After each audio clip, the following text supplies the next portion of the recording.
আউযু বিল্লাহি মিনাশ শাইতানির রাজিম বিসমিল্লাহির রহমানির রহিম রাব্বি জিদনি ইলমা রাব্বি জিদনি ইলমা রাব্বি জিদনি ইলমা। আচ্ছা, আজকে আমরা একটু সরাসরি ক্লাসে চলে যাব। মানহানি পড়ব, অনেক গুরুত্বপূর্ণ একটা বিষয় মানহানি। মোটামুটি পেনাল কোডের সবচেয়ে গুরুত্বপূর্ণ যে জায়গাগুলো তার মধ্যে মানহানির এই জায়গাটা বেশি গুরুত্বপূর্ণ।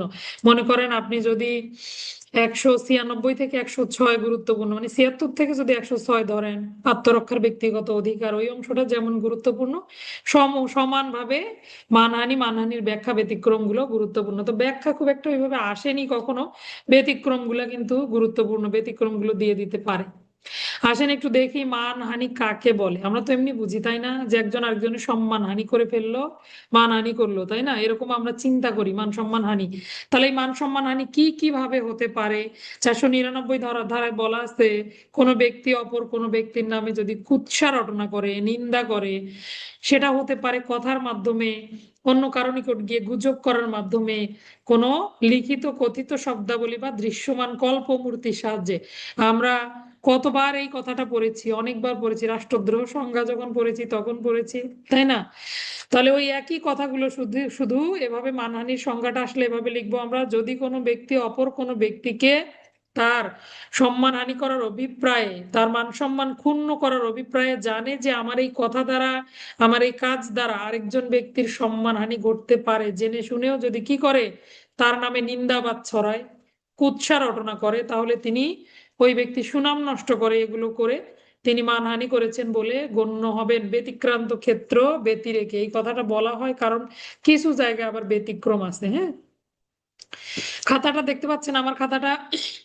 আসেন আগে তাহলে ব্যাখ্যাগুলা দেখি। ব্যাখ্যা আছে কয়টা? মানহানির ব্যাখ্যা 4টা। সংজ্ঞা ক্লিয়ার হলো কিনা? আজকে বেশি বোঝাতে পারবো না, অল্পতে বুঝে নেন, মনোযোগ দেন ক্লাসে। তাহলে যদি কোনো ব্যক্তি অপর কোনো ব্যক্তির সুনাম নষ্ট করার উদ্দেশ্যে, সে তার মান সম্মান হানি হতে পারে জেনে শুনেও এই অভিপ্রায়ে কোনো লিখিত কথিত শব্দাবলী দৃশ্যমান কল্পমূর্তির সাহায্যে তার মান সম্মানের হানি ঘটায়, সুনামের ক্ষতি সাধন করে, তাহলে সেই ব্যক্তি মানহানি করেছে বলে গণ্য হবে। এভাবে লিখতে পারেন। আবার আপনারা সোজা যদি লিখতে চান আপনাদের ভাষায় সেটাও চলবে, এক একজনের লেখা এক এক রকম। কোনো লেখাই খারাপ নয়, আমি বলি না।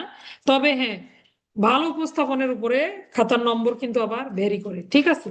এবার আসেন ব্যাখ্যাগুলো দেখি। 4টা ব্যাখ্যা আছে মানহানির। কয়টা ব্যাখ্যা? 4টা ব্যাখ্যা আছে। ব্যতিক্রম কয়টা? ব্যতিক্রম আছে 10টা। তাহলে এরকম একটা এমসিকিউ আসলো, পেনাল কোডের 499 ধারার ব্যাখ্যা কয়টি, ব্যতিক্রম কয়টি, বা ব্যাখ্যা ব্যতিক্রম কয়টি? 10টা 4টা, 4টা 10টা, 6টা 10টা, এরকম থাকলো। তাহলে আগে দেখবেন কোন শব্দটা, যদি ব্যাখ্যা আগে থাকে তাহলে আগে 4, ব্যতিক্রম শব্দটা পরে থাকলে 10। এটা কিন্তু আপনাকে দেখে নিতে হবে। দেখা গেল ব্যাখ্যা ও ব্যতিক্রম কয়টি? 10টি ও 4টি। আপনি তো জানেন যে ব্যাখ্যা 4টা, ব্যতিক্রম 10টা, দেখেই একদম দাগিয়ে ফেললেন। কিন্তু আগে ব্যাখ্যা না আগে ব্যতিক্রম সেটা না দেখে প্রশ্ন, এমসিকিউ প্রশ্ন বেশি কমন পেয়ে গেলে আবার অনেকের ভুল হয়, পুরো প্রশ্ন না পড়েই একটা উত্তর দাগিয়ে ফেলে। আবার দেখবেন ওখানে প্যাচ থাকে থাকে না, কোনটি নয় কোনটি না, এই জিনিসগুলো বেশি করে খেয়াল করতে হবে। আর ধারাবাহিকতা দেখতে হবে। যদি বলে ব্যতিক্রম ও ব্যাখ্যা কয়টি, সেক্ষেত্রে আপনি 10টা 4টা দাগাবেন। আর যদি বলে ব্যাখ্যা ব্যতিক্রম কয়টি, তাহলে কিন্তু 4টা 10টা হবে। বুঝতে পারছেন? যেটার ক্রমিক আগে সেটা আপনাকে সেই সংখ্যাটা দেখে এমসিকিউর উত্তর দিতে হবে। তাহলে ব্যাখ্যা 4টা। আসেন ব্যাখ্যা 4টা একটু দেখি। প্রথম ব্যাখ্যা হলো, কোন ব্যক্তির নামে মানহানি করা হলো, সেই ব্যক্তি বেঁচে নাই, মারা গেছে। যদি ওই ব্যক্তি পৃথিবীতে বেঁচে থাকতো তাহলে এটা তার জন্য মানহানি বলে গণ্য হতো। তাহলে প্রথম ব্যাখ্যাটা কি? মৃত ব্যক্তির নামে যদি নিন্দাবাদ করা হয় সেটাও মানহানির শামিল। তাহলে একজন ব্যক্তি মারা গেছে, তার নামে এসে আপনি নিন্দাবাদ ছড়ালেন, কুৎসা রটনা করলেন যে সে তো এরকম ছিল, তো এরকম করে বললেন, বললে আপনি কি করলেন? মানহানি করেছেন বলে গণ্য হবেন। একটু এক্সাম্পল দিয়ে বলি। মনে করেন আমি বাজারে যাচ্ছিলাম, তো একজন লোক আমাকে দেখা পেয়ে বলল, কিরে চোরের বংশধর, এভাবে বলল।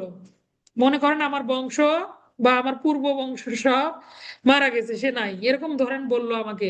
কিন্তু যে ব্যক্তি মারা গেছে তাকে নিয়ে কথা বলল, তাকে তো অপমান করলো, আমিও অপমানিত হলাম কিনা?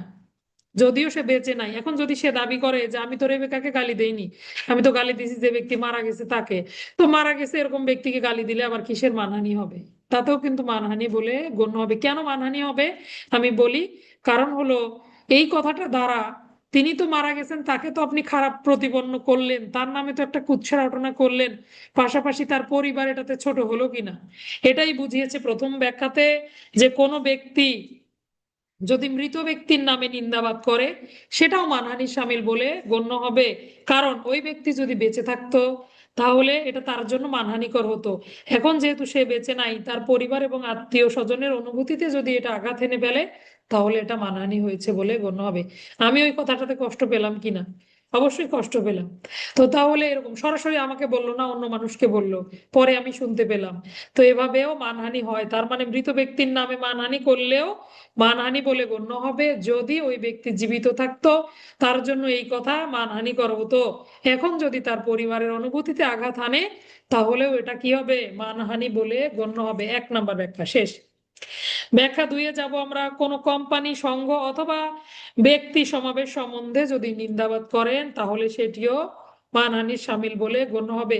মনে করেন যে কোনো একটা কোম্পানি সম্পর্কে আপনি কোনো নিন্দাবাদ ছড়িয়ে দিলেন বা নিন্দাবাদ করলেন।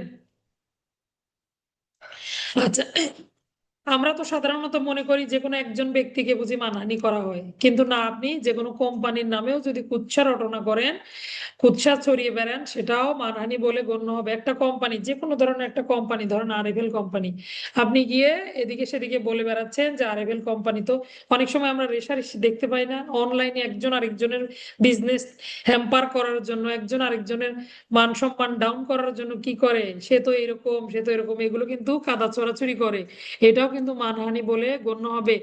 আপনি ইন্ডিভিজুয়াল কোনো ব্যক্তিকে মানহানি করেননি, পুরো কোম্পানিকে নিয়ে আপনি নিন্দাবাদ করেছেন, সেটাও মানহানি বলে গণ্য হবে। ব্যাখ্যা 2। 3 নম্বর ব্যাখ্যা, বিকল্প রূপে বা বিদ্রুপাত্মক রূপে প্রকাশিত নিন্দাবাদ মানহানির শামিল হতে পারে। দেখবেন তো কিছু লোকের নাম কিন্তু ডুবে যায়, ডুবে যায় না নাম? এরকম হয় যে তার নাম একটা পারিবারিক ভাবে একটা নাম রেখেছে, এলাকায় সে ভিন্ন নামে পরিচিত। মনে করেন একজনের নাম আলম, তো আলম নামের একজন ব্যক্তি, তার নামে তার তার যারা মনে করেন সবাই যে তাকে ভালোবাসবে সমাজের এমন নাও হতে পারে, তখন যারা তাকে দেখতে পারে না বা অপছন্দ করে, এই লোকগুলো তার নামে কুৎসা রটনা করে বেড়ালো, যে সে যেখানেই যায় শুধু বক বক করে, তার চরিত্রগত সমস্যা, সে মানুষের নামে, ধরেন তার নামে নিন্দাবাদ ছড়ালো, এমন কিছু বলল। তো সে যেখানেই যাচ্ছে সেখানেই সে শুনতে পাচ্ছে যে তাকে এই ধরনের কথাবার্তা তার আড়ালে বা তার সামনেও বলা হলো। তো এইরকম বিকল্প নামে সে পরিচিত হয়ে গেল, ধরেন তার নাম হলো বকবকি আলম, এরকম শুধু আলম নাম ছিল, এখন কি বকবকি আলম, এরকম হয় না? গ্রামে এরকম অনেক নাম শুনতে পাবেন। আমার এক দাদু ছিল, সে অনেক হ্যাংলা পাতলা ছিল, তার নাম হলো মোহাম্মদ, কত সুন্দর একটা নাম, কিন্তু এলাকায় গিয়ে আপনি নাম শুনতে পাবেন ব্যাং মোহাম্মদ বলে ডাকে। খুবই হ্যাংলা পাতলা ছিল জন্য দুষ্টামি করে কিছু লোক এভাবে ডাকতো, ডাকতে ডাকতে এটাই তার নাম হয়ে যায়। তো দেখেন একটা মানুষ কি এভাবেও বিকল্প বিদ্রুপাত্মক, বিদ্রুপ করে করেও আপনি দুষ্টামি করতে করতেও এটা যদি তার অনুভূতিতে আঘাত আনে তাহলে এটাও মানহানি বলে গণ্য হবে।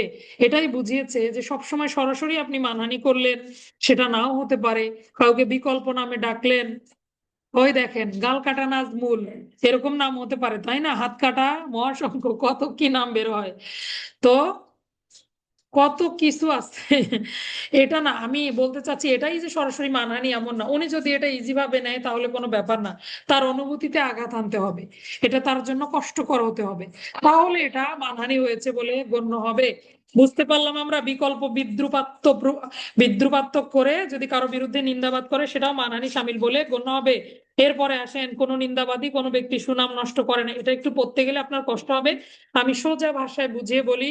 কোনো বর্ণ বা পেশা নিয়ে যদি কেউ কাউকে কিছু বলে, ধরেন একজন লোক, সে কি করে, জুতা সেলাই করে, তার বাচ্চা কাচ্চারা যখনই যায় রাস্তাতে দেখা পায় আর মানুষ বলে "এই মুচির ছেলে", তাহলে তার পেশা নিয়ে এইভাবে তাকে ছোট করা বা এগুলো করা কি উচিত? প্রত্যেকটা পেশারই তো সম্মান আছে, আছে না?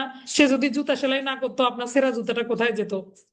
প্রতিটা শ্রমিক, প্রত্যেকটা পেশা সম্মানের, অবশ্যই সম্মানের, সে হোক না কেন মুচি। তো এরকম কারো বর্ণ নিয়ে, গায়ের রং কালো, আপনি বলতেছেন আফ্রিকান নিগ্রো কোথা থেকে আসলো, এই যে আপনি কারো বর্ণ নিয়ে, কারো পেশা নিয়ে যদি তাকে ছোট করেন, এটা যদি তার অনুভূতিতে আঘাত হানে, তাহলে আপনি মানহানি করেছেন বলে গণ্য হবেন। এটা আপনি পুরোটা পড়লে এইটুকুই সারমর্ম পাবেন। তাহলে 4 ধরনের ব্যাখ্যা পেলাম। কি কি ব্যাখ্যা? মৃত ব্যক্তির নামে মানহানি করলেও মানহানি বলে গণ্য হবে। সে যদি জীবিত থাকতো তাহলে তার এটা কষ্ট, তার জন্য এটা খারাপ লাগতো, তার কষ্ট হতো। এখন তার পরিবারের অনুভূতিতে আঘাত এনেছে, তাহলে এটা মানহানি বলে গণ্য হবে। ব্যাখ্যা 1।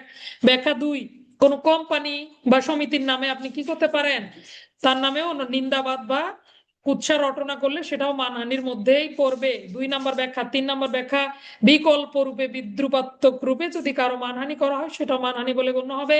কারো বর্ণবাদ, পেশা এগুলো নিয়ে কি করা হয়, এগুলো নিয়ে যদি কথা বলা হয়, এটা যদি তার অনুভূতিতে আঘাত হানে সেটিও মানহানি বলে গণ্য হবে।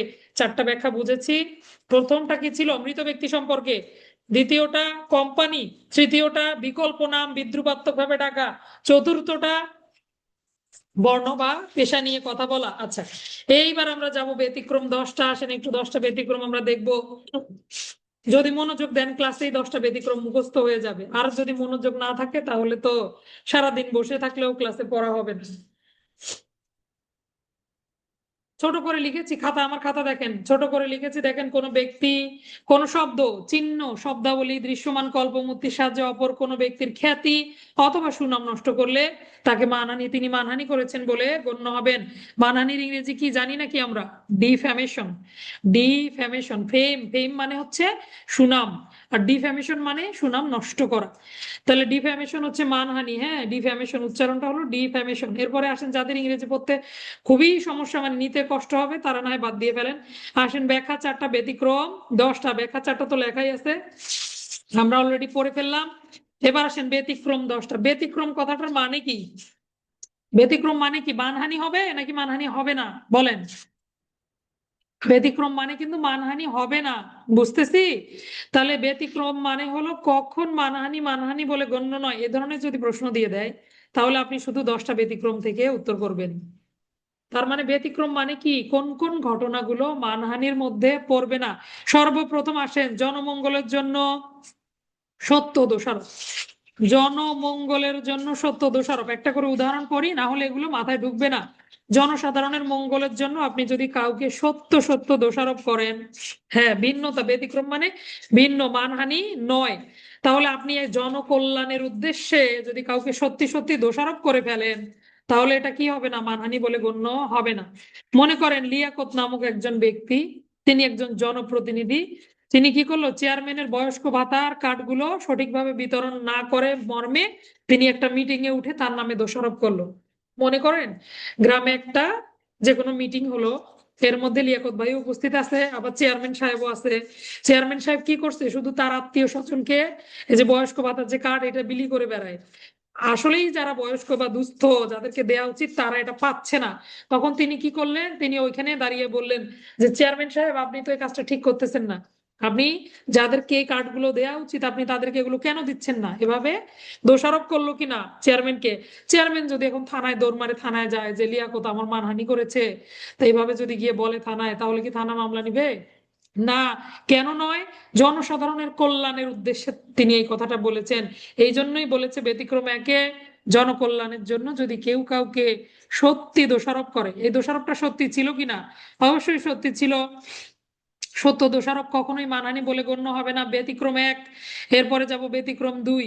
সরকারি কাজে জনসাধারণের প্রতি সরকারি কর্মচারীর আচরণ সম্পর্কে সদ্বিশ্বাসে কোনো মতামত প্রকাশ করলেন, সেটা কি হবে না? মানহানি বলে গণ্য হবে না। উদাহরণ পরি দেখেন, দুই পক্ষের ঝগড়া লাগলো, এরই মধ্যে সাব ইন্সপেক্টর সাইফুল ইসলাম প্রথম পক্ষের হয়ে পক্ষপাতিত্ব করলেন, ওইদিকে কথা বললেন।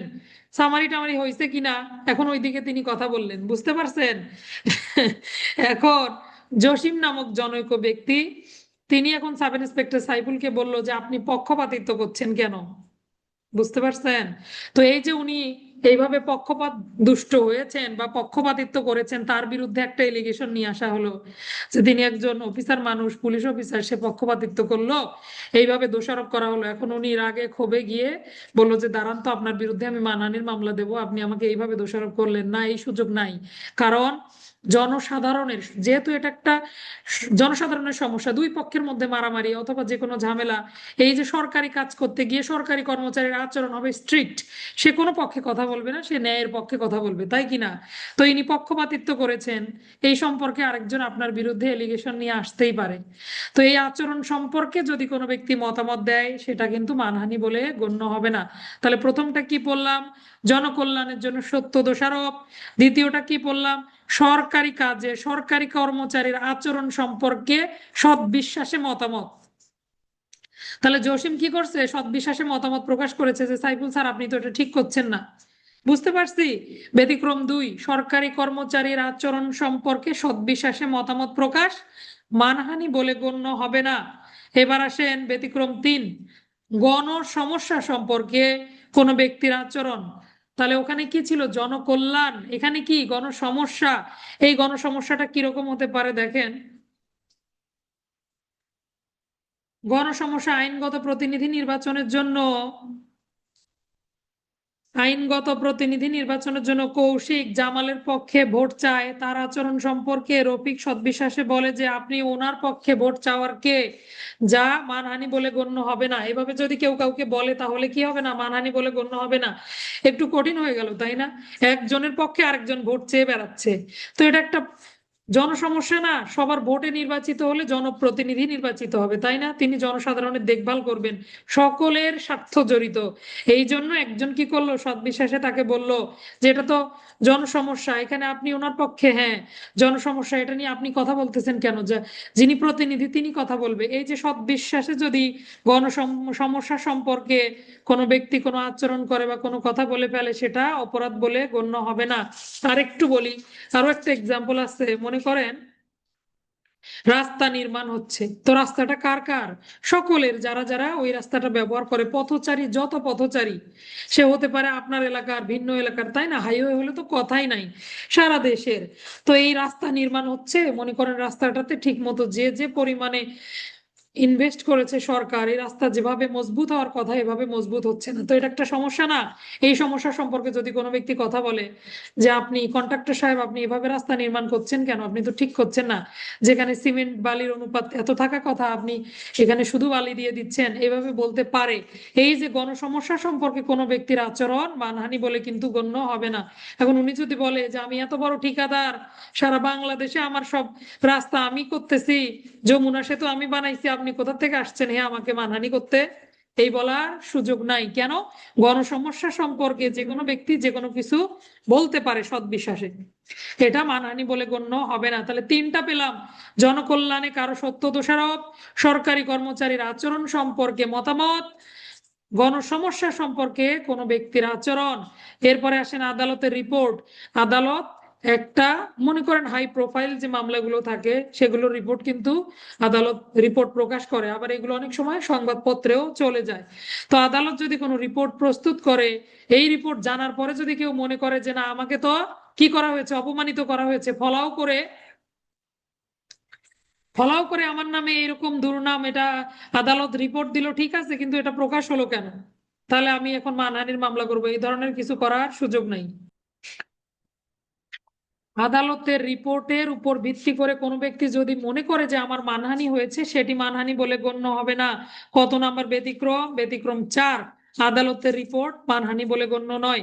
এরপরে আসেন মামলার দোষ গুণ বা সাক্ষীদের আচরণ সম্পর্কে অভিমত কি হবে না, এটা মানহানি বলে গণ্য হবে না। কোর্টে যখন কি হয়, কোর্টে যখন দুই পক্ষের মধ্যে শুনানি হয়, যে কোনো মামলার বাদী বিবাদী থাকে, সাক্ষীদেরকে জেরা করা হয়, তখন কিন্তু অনেক উচ্চবাচ্য ব্যয় হয়, তাই না? মানে কথা টথা বলে ফেলে, দেখা যায় বাদী আসামির দিকে উল্টো পাল্টা অশালীন মন্তব্য অনেক সময় ছুড়ে দেয়, তাই না?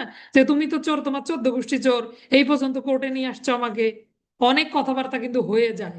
তো কোর্টে এই যে সাক্ষীদের আচার আচরণ অথবা মামলার কোনো দোষ গুণ, ওইখানে যদি বলে যে আমাকে এভাবে মানহানি করলো, তাহলে এটা মানহানি বলে গণ্য হবে না। কিন্তু এটা কাদের ক্ষেত্রে প্রযোজ্য? শুধু ঘটনা, মামলার দোষগুণ বা সাক্ষীদের আচরণের প্রতি প্রযোজ্য। তাই বলে বিচারককে বা সরকারি কর্মচারীকে যদি হেনস্থা করে সেটা কিন্তু ভিন্ন ব্যাপার। ঠিক আছে, এগুলো শাস্তি আছে, আমরা পড়ে আসছি অলরেডি। আসেন তাহলে দেখি মামলার দোষগুণ। একটু উদাহরণ পড়ি। কোনো ব্যক্তি মামলার অপরপক্ষ বা সাক্ষী আলতাফ সম্পর্কে বলল যে সে নিজের বিরুদ্ধে সাক্ষ্য দিচ্ছে, সে বোকা অথবা সে মিথ্যা কথা বলছে, এরকম করে বলল। একজন সাক্ষী, মনে করেন কে, মালিহা, আমাদের মালিহাকে কোর্টে ডাকা হলো, মালিহা সাক্ষ্য দিল। এখন কি করলো, যে পক্ষ আনলো তাকে ডেকে, ধরেন আমি আমার পক্ষের সাক্ষী মালিয়া, অথচ মালিয়া কোর্টে এসে এখন আমার উল্টো পক্ষে কথা বলতেছে। তো আমি দেখলাম হায় হায়, আমার সাক্ষী আমার বৈরী হয়ে গেল, সে তো আমার উল্টো পক্ষে কথা বলতেছে। কোর্টে আমি বললাম যে সে তো মিথ্যা কথা বলতেছে, এই যে তার বিরুদ্ধে একটা এলিগেশন নিয়ে আসলাম। এটাতে যদি মালিয়া মনে করে যে আমি তাকে মানহানি করেছি, সেটা কিন্তু মানহানি বলে গণ্য হবে না। আদালতে যখন সাক্ষী জেরা হয় বিভিন্ন কথা এখানে চলে আসতে পারে, এটা কি বলে গণ্য নয়, মানহানি বলে গণ্য নয়। আচ্ছা, এরপরে আমরা যাব ব্যতিক্রম 6, গণ অনুষ্ঠানের গুণাবলী। গণ অনুষ্ঠান কোনগুলো? কিছু কিছু কালচারাল প্রোগ্রাম আছে যেগুলোতে অনেক বড় বড় কণ্ঠশিল্পীরা এসে গান গেয়ে যায়, তাই না? মনে করেন হিরো আলমের গান অনেক জনপ্রিয়, সবাই শোনে হিরো আলমের গান, তাই না? সে ভাইরাল একজন শিল্পী। গান বা অভিনয় যেটাই বলেন না কেন, তো এখন একজন ব্যক্তি বললো যে আমার তো হিরো আলমের গান পছন্দই হয় না, ভালো লাগে না আমার তার গান। এই গণ অনুষ্ঠান সম্পর্কে প্রত্যেক নাগরিকের রাইটস আছে, সে বলতে পারবে, তার ভালো না লাগলে সেটা সে বলতে পারবে। এটাতে যদি কারো মানহানি হয় সেটা মানহানি বলে গণ্য হবে না। তাহলে যে কোনো ব্যক্তি যে কোনো গণ অনুষ্ঠান সম্পর্কে, সেটা কিন্তু গণ অনুষ্ঠান হতে হবে, গণ অনুষ্ঠান সম্পর্কে যদি মতামত দেয় সেই মতামত কিন্তু মানহানি বলে গণ্য হবে না। কারণ একজন শিল্পী সবাই ভালোবাসবে এমন নাও হতে পারে। একজন আপনার আমি আমি যে আপনাদের ক্লাস নেই, সবাই আমাকে সমান ভালোবাসবেন এমন নাও হতে পারে, কেউ তো আমাকে অপছন্দও করতে পারেন। তো এটা আমাকে মেনে নিতে হবে। এটা আমি যদি মানহানির মামলা করি হবে। এটাই বলেছে, গণ অনুষ্ঠানের গুণাবলী সম্পর্কে যদি কোনো ব্যক্তি অভিমত প্রকাশ করে সেটি মানহানি বলে গণ্য হবে না। যে কোনো বই হতে পারে, কবিতা, কবি হাসান হাবিব আমার প্রিয় কবি, আরেকজন বললো হাসান হাবিব কি লেখে না লেখে আমি কিছুই বুঝি না, ভালো লাগে না। যে কোনো গায়ক সম্পর্কে হতে পারে, তারপরে চিত্রশিল্পী সম্পর্কে হতে পারে, তাই না? মোনালিসা কে অঙ্কন করেছেন? Leonardo da Vinci. তাকে সবাই পছন্দ করবে এমন তো নাও হতে পারে। এই ঘটনাটা হলো 6, ব্যতিক্রম 6, গণ অনুষ্ঠানের গুণাবলী। এবার আসেন আমরা দেখি ব্যতিক্রম 7, কর্তৃত্ব সম্পন্ন। এই 7, 8, 9, 10 অনেকটা কাছাকাছি। কর্তৃত্ব সম্পন্ন ব্যক্তির নিকটে সদ্বিশ্বাসে ভৎসনাকরণ। কর্তৃত্ব সম্পন্ন ব্যক্তিটাকে আপনাকে বুঝে নিতে হবে, আমার উপরে কর্তৃত্ব ফলাতে পারে কে। সেই ব্যক্তির কাছে গিয়ে আপনি যদি আমার নামে ভৎসনা করেন, তাহলে আমার যে মানহানি হলো এটা আমি বলতে পারবো না, এটা মানহানি বলে গণ্য হবে না। একটু উদাহরণ পড়ি, দেখেন। মনি বৃত্তকে, বাড়ির মালিক, সে ধরেন কেয়ারটেকার রাখছে, কেয়ারটেকার ঠিক মতো কথা শোনে না, তো তাকে তুচ্ছ তাচ্ছিল্য করে দুই একটা কথা শোনাতেই পারে, এটাতে মানহানি বলে গণ্য হবে না। বিচারক সৎ বিশ্বাসে নিম্ন পদস্থ কর্মচারীকে, একজন বিচারক তিনি নিম্ন পদস্থ কর্মচারী, তার কাজে ত্রুটি হলে সিনিয়র অফিসার দুই একটা কথা শোনাতেই পারে, এটা কিন্তু মানহানি বলে গণ্য হবে না। যেহেতু সে আপনার আপনার উপরে তার কর্তৃত্ব আছে, তার মানে কথা শোনানোর একটু অধিকার হলেও তার আছে। তাই বলে সেটা দেখতে হবে সেটা কতটা গুরুতর, তাই না? চাকরির ক্ষেত্রে যে বেসিক যে রুল আছে এটা যেন ঠিকঠাক থাকে। তাই বলে সিনিয়র অফিসার হয়েছে দেখে আপনাকে একটা দুম করে মার দিয়ে দিল, এগুলোর সুযোগ নেই। তার তার রুলস এর মধ্যে থেকে, বাইন্ডিংস এর মধ্যে থেকে যদি সে কি করে, সামান্য ভৎসনা করে, সেটা কিন্তু কি হবে না, মানহানি বলে গণ্য হবে না। আবার আসেন, পিতামাতার নিকটে শিশু সম্পর্কে আপনি ভর্ৎসনা করলেন, বা আপনার একটা বাচ্চাকে 18 বছর 18+ হয়ে গেছে আপনার ছেলে, আপনি আরেকটা 18+ ছেলের সামনে তাকে ভর্ৎসনা করলেন। ধরেন দুই বন্ধু একসাথে আসছে, আপনি বলেন পাইছি তোরে, তোর বন্ধুকে তো শুনাইতে পারি না, তোর উপরে আজকে দিয়ে দুইটা রে শোনাবো, এভাবে শুনালেন। এখন সে যদি বলে যে আমার মানহানি করেছে আমার বাবা, এগুলোর কিন্তু কোনো সুযোগ নাই, কারণ তার কর্তৃত্ব আছে আপনার উপরে। এটাই বোঝাতে চেয়েছি, অর্থাৎ কর্তৃত্ব সম্পন্ন ব্যক্তির নিকটে সদ্বিশ্বাসে যদি কেউ ভৎসনা করে, বানানটা ভুল হয়েছে একটু ঠিক করে নিন, ভৎসনা, ভৎসনা করলে তাহলে সেটা কি বলে গণ্য হবে না, মানহানি বলে গণ্য হবে না। ব্যতিক্রম 8, কর্তৃত্ব সম্পন্ন ব্যক্তির নিকটে সদ্বিশ্বাসে অভিযুক্তকরণ, এটা আবার একই রকম, একটু ভিন্নতা। ওখানে ছিল ভৎসনা, আপনি তাকে তুচ্ছ তাচ্ছিল্য করছেন, মানে বলতেছেন তোকে দিয়ে কিচ্ছু হবে না, তুই দুষ্ট, কথা শুনিস না, আমি প্রায় প্রায় আপনাদেরকে যেভাবে ভৎসনা দিই এইরকম। প্রথমটা ছিল এরকম, কোনটা? ব্যতিক্রম 7। ব্যতিক্রম 8 হলো একই ব্যক্তির নিকটে, কর্তৃত্ব সম্পন্ন ব্যক্তির নিকটে সদ্বিশ্বাসে অভিযুক্তকরণ। মনে করেন আমার কাছে এসে কেউ বলল যে আপনার ছাত্রী মুক্তা, সে তো মোটেও পড়ালেখা করে না, সে তো কোনো কথা শোনে না, তার ভালোর জন্য মঙ্গলের জন্য আমার কাছে এসে অভিযোগ দিল, তার বিরুদ্ধে অভিযুক্ত করলো। এটা যদি মুক্তা কষ্ট পায় যে না আমার মানহানি হয়ে গেল, তাহলে মানহানি বলে গণ্য হবে না। তাহলে 7 নাম্বারটা কি ছিল? ভৎসনাকরণ, কর্তৃত্ব সম্পন্ন ব্যক্তির নিকটে সৎ বিশ্বাসে ভৎসনাকরণ। 8 নাম্বারটা কি? কর্তৃত্ব সম্পন্ন ব্যক্তির নিকটে সৎ বিশ্বাসে অভিযুক্তকরণ। তাহলে একটা ভৎসনা করা, আর একটা হলো অভিযুক্ত করা। ভৎসনা মানে বুঝি দূর, তোমাকে দিয়ে কিচ্ছু হবে না, এগুলো হলো ভৎসনা করা। আর একটা হলো অভিযুক্তকরণ। আসেন ব্যতিক্রম 9 দেখবো আমরা। অন্যের স্বার্থ রক্ষার্থে কাউকে দোষারোপ করা। অন্যের স্বার্থ রক্ষার্থে কাউকে দোষারোপ করা, এটা আবার কেমন কথা? আরেকজনের স্বার্থ রক্ষার্থে কাউকে দোষারোপ। কোনো ব্যক্তি কর্তৃক তার স্বার্থ অথবা অন্য কারো স্বার্থ রক্ষার্থে যদি সদ্বিশ্বাসে কারো দোষারোপ করে, তাহলে মানহানি বলে গণ্য হবে না। একটু মনোযোগ দেন। আমি হলাম দোকানের মালিক, কুলসুমা নামক একটা সুন্দরী নারীকে আমি রেখেছি আমার দোকানে সেলসম্যান হিসেবে। বোঝেন কিন্তু দুইটাই মহিলা। আচ্ছা, তাহলে কুলসুমা আপু কি করতেছে? সে আমার একটা শোরুম, মনে করেন আমার পোশাকের একটা বিজনেস, সেই বিজনেস আমি তাকে এখানে রেখে দিয়েছি। তো এখন কুলসুমা আপুও নাই, আমিও নাই। এখন দোকানে আরেকজন কাউকে সে দায়িত্ব দিয়ে গেল, আধা ঘন্টার জন্য দায়িত্ব দিয়ে গেল। কাকে দিয়ে গেল দায়িত্বটা? মনে করেন রাবে আপুকে দিয়ে গেল, আরেকজন সুন্দরীকে দায়িত্ব দিয়ে গেল। এখন জামা কাপড় কিনতে আসলো জেসমিন, জেসমিন আমাদের দোকানে জামা কাপড় কিনতে আসলো। সে মোটেও ভালো স্বভাবের লোক নয়।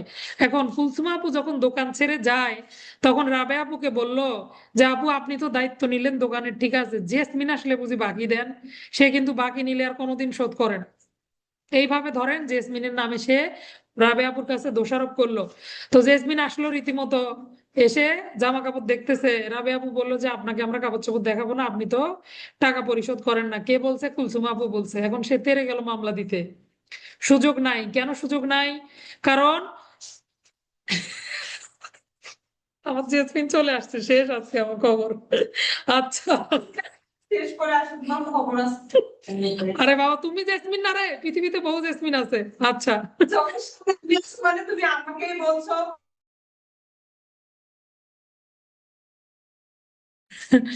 আচ্ছা, তাহলে মনে করেন এই যে কুলসুমা আপু যে দোষারোপ করছে, আমার তো নিস্তার নাই আজকে। তাহলে কুলসুমা আপু যে দোষারোপ করলো জেসমিনের নামে তার স্বভাব চরিত্র নিয়ে, এটা অবশ্যই মানহানি। যদি অন্য কোনো ক্ষেত্রে হতো তাহলে কিন্তু ঘটনাটা মানহানি বলে গণ্য হতো, কিন্তু এখন মানহানি বলে গণ্য হবে না। কেন?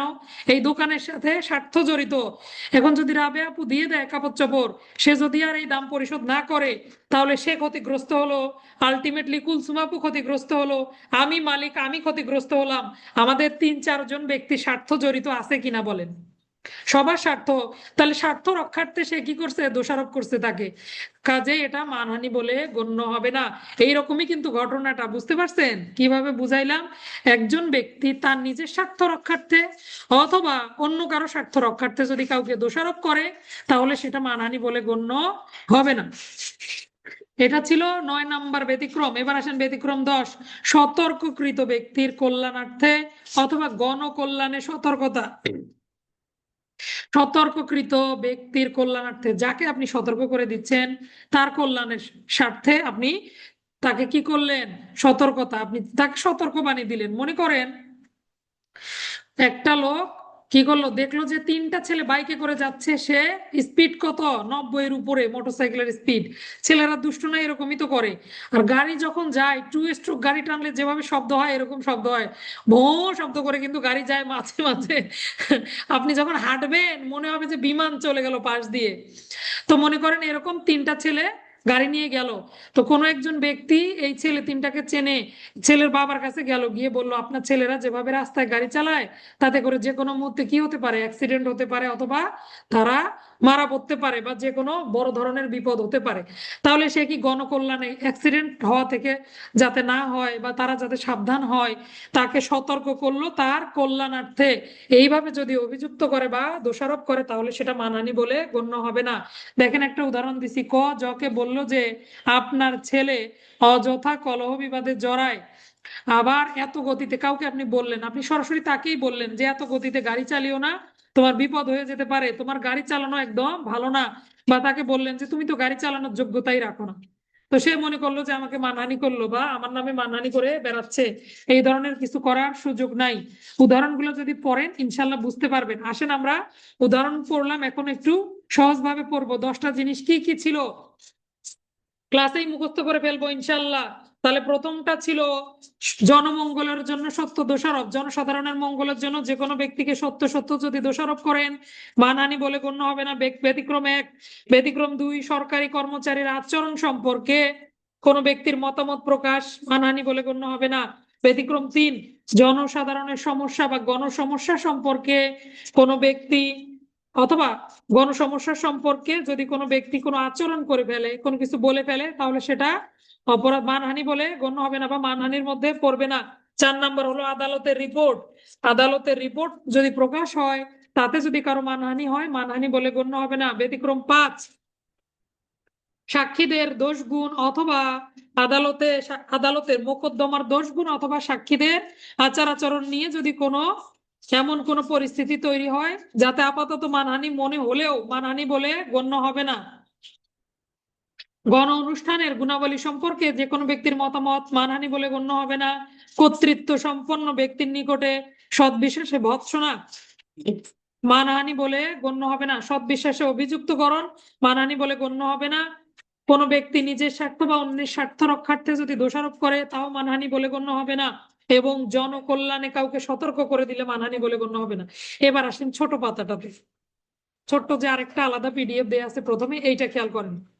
দেখেন আমি কিভাবে লিখছি, 3 জন, মানে জন জন দিয়ে 3টা কথা পাবেন আপনি। 3 জন, 2টা আদালত,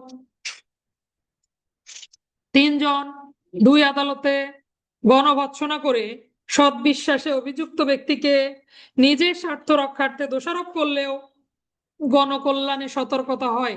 এই লাইনটা যদি মনে রাখতে পারেন 10টা ব্যতিক্রম আপনার এমনি মনে থাকবে। আর যদি এটা পড়তে আপনার কষ্ট হয় তাহলে আপনি নিচে যেভাবে লেখা আছে এভাবেও পড়তে পারেন। কত রকম উপায় আছে মনে রাখার যদি আপনি চান। তাহলে 3 জন ব্যক্তি 2টা আদালতে গণভর্ৎসনা করে সদ্বিশ্বাসে কাউকে অভিযুক্ত করলে নিজের স্বার্থ রক্ষার্থে সেটি কি বলে গণ্য, সেটি জনকল্যাণে সতর্কতা বলে গণ্য হয়। নিজের স্বার্থ রক্ষার্থে দোষারোপ করলেও গণকল্যাণে সতর্কতা বলে গণ্য হয়। দেখেন উপরে লেখা আছে 3 জন দিয়ে জনমঙ্গলের জন্য সত্য দোষারোপ, জনসাধারণের প্রতি সরকারি কর্মচারীর আচরণ, জনসমস্যা সম্পর্কে সদ্বিশ্বাসী কোনো ব্যক্তির অভিমত প্রকাশ। 1 মিনিট।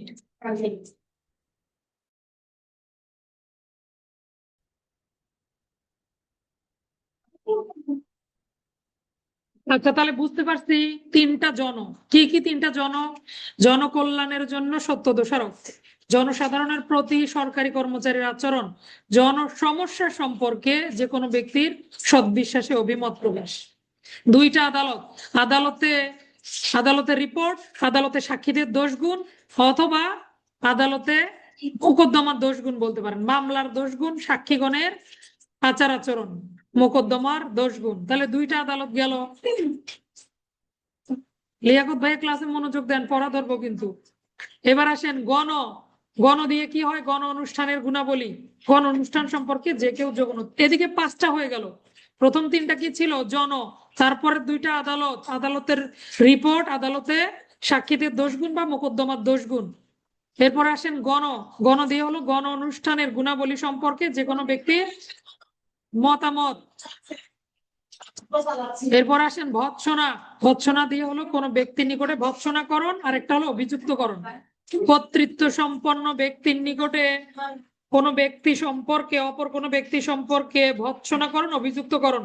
তাহলে কর্তৃত্ব সম্পন্ন ব্যক্তি দিয়ে কিন্তু দুইটা হয়, যদি এভাবে নেন কর্তৃত্ব সম্পন্ন ব্যক্তির নিকটে অন্য কারো সম্পর্কে ভৎসনা, অন্য কারো সম্পর্কে অভিযুক্তকরণ, এরপরে আসে নিজের স্বার্থ অন্য স্বার্থের রক্ষার্থে দোষারোপ, আরেকটা হলো গণকল্যাণে সতর্কতা। পেয়েছেন 10টা খুঁজে। প্রথম 5টা তো এমনি মুখস্থ থাকবে, 3 জন 2টা আদালত। এরপরে গণ অনুষ্ঠানের গুণাবলী, একটা গণ, তারপরে 2টা কর্তৃত্ব, কর্তৃত্ব সম্পন্ন ব্যক্তির নিকটে অভিযুক্ত আর ভৎসনা, আরেকটা নিজের স্বার্থ অন্য স্বার্থ রক্ষার্থে, শেষেরটা নিজে গণকল্যাণে সতর্কতা মানহানি বলে গণ্য হবে না, গণকল্যাণে সতর্কতা মানহানি বলে গণ্য হবে না। তাহলে একজন একটু বলার চেষ্টা করবেন, আমি আরেকবার বলি। তাহলে প্রথমে 3টা জনকল্যাণে সত্য দোষারোপ, জনসাধারণের আচরণ সম্পর্কে, হ্যাঁ শুনবো, জনসাধারণের আচরণ সম্পর্কে যে কোনো ব্যক্তির সদ্বিশ্বাসে অভিমত প্রকাশ, জনসমস্যা বা গণসমস্যা সম্পর্কে যে কোনো ব্যক্তির মতামত, 2টা আদালতের রিপোর্ট আর মামলার সাক্ষীদের দোষ গুণ, গণ দিয়ে গণ অনুষ্ঠানের গুণাবলী। উল্টো পাল্টা করে না লেখাই ভালো, লিখলে নম্বর কম পাবেন, বা নম্বর কম দিবে কিনা সম্ভাবনা আছে নম্বর কম পাওয়া, যেহেতু ব্যতিক্রমে 1-2 একটা সিরিয়াল আছে, তাই না? গণ অনুষ্ঠানের গুণাবলী এমনিতেই মনে থাকবে, প্রথম 3টা হলো তারপরে 2টা হলো আদালত, তারপরেরটা গণ অনুষ্ঠানের গুণাবলী, পরের 2টা কর্তৃত্ব সম্পন্ন ব্যক্তির নিকটে ভৎসনা, কর্তৃত্ব সম্পন্ন ব্যক্তির নিকটে অভিযুক্ত, তারপর একটা স্বার্থ, বাকি থাকে কি 5টার মধ্যে প্রথমটা হলো গণ অনুষ্ঠানের গুণাবলী, পরের 2টা কর্তৃত্ব সম্পন্ন ব্যক্তির নিকটে অভিযুক্ত ভৎসনা, তারপরের 2টা নিজের স্বার্থ অন্যের স্বার্থ, আরেকটা হলো গণকল্যাণের সতর্কতা। মনে থাকবে? একটু চেষ্টা করেন লিয়াকত ভাইয়া।